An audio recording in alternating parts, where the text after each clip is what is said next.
एक और बारबेक्यू की ज़बरदस्त चटनी आपके साथ शेयर कर रहा हूँ। किसी भी बारबेक्यू के साथ आप ये बनाएंगे इंशाल्लाह आपको मज़ा आ जाएगा। और ये रेस्टोरेंट की सीक्रेट चटनी की रेसिपी है, यकीन करें बहुत ही मज़ेदार बनती है। और इंशाल्लाह जब भी आप इस वीडियो को कॉपी करके बनाएंगे, इस चटनी का टेस्ट आपको जो बड़े बड़े रेस्टोरेंट के अंदर आप चटनी खाते हैं ना बारबेक्यू के साथ, आपको वही मिलेगा।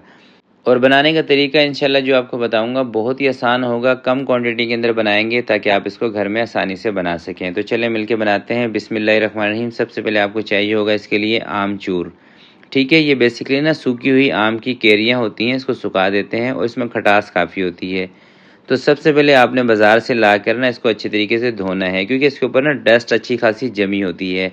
तो ये मैंने लिए है 50 ग्राम। अंदाजे से आपने ले लेनी है, थोड़ी बहुत कम ज़्यादा हो जाए कोई मसला नहीं है। ठीक है, अच्छे तरीके से धोने के बाद आपने इसको किसी भी एक पतीले के अंदर बर्तन में डाल देना है और साथ में इसके कोई 5 से 7 गोल मिर्चें भी डाल देनी है। ठीक है, गोल वाली लाल मिर्चें हों या लंबी वाली हों, कोई सी भी आप ले सकते हैं।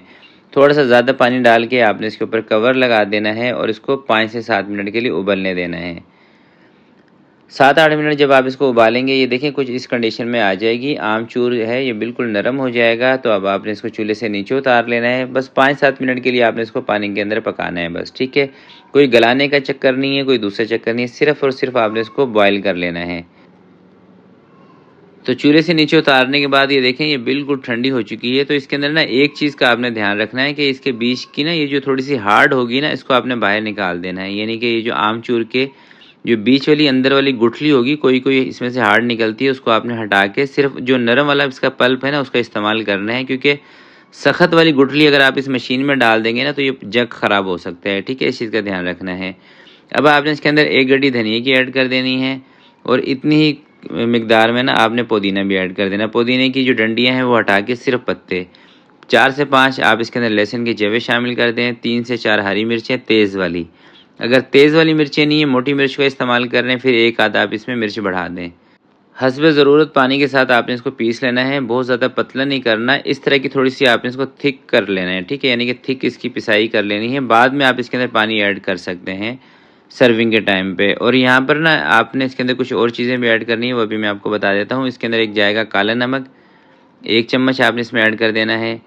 जो नॉर्मल नमक होता है ये आधे चम्मच ऐड कर दें। और ज़ीरा भुना हुआ कुटा हुआ इसके अंदर 1 चम्मच आपने शामिल कर देना है। ये सारी चीज़ें इसके अंदर मिक्स करने के बाद ना आपने इसका एक तो नमक चेक करना है, दूसरा इसकी ना खटास चेक करनी है। अगर इसके अंदर ना आपको खटास थोड़ी सी कम लग रही हो तो आप इसके अंदर 1 से 2 चम्मच सिरके के ऐड कर सकते हैं। ये ऑप्शनल है सिरका इसके अंदर। बहुत सारे रेस्टोरेंट के ऊपर सिरका अच्छी खासी तादाद में इसके अंदर यूज़ किया जाता है, मगर आमचूर से ही अगर खटास इसके अंदर आ जाती है आपके मतलब की, फिर सिरका डालने की इसमें ज़रूरत नहीं है। तो आप इसका लुक देखें माशाल्लाह से।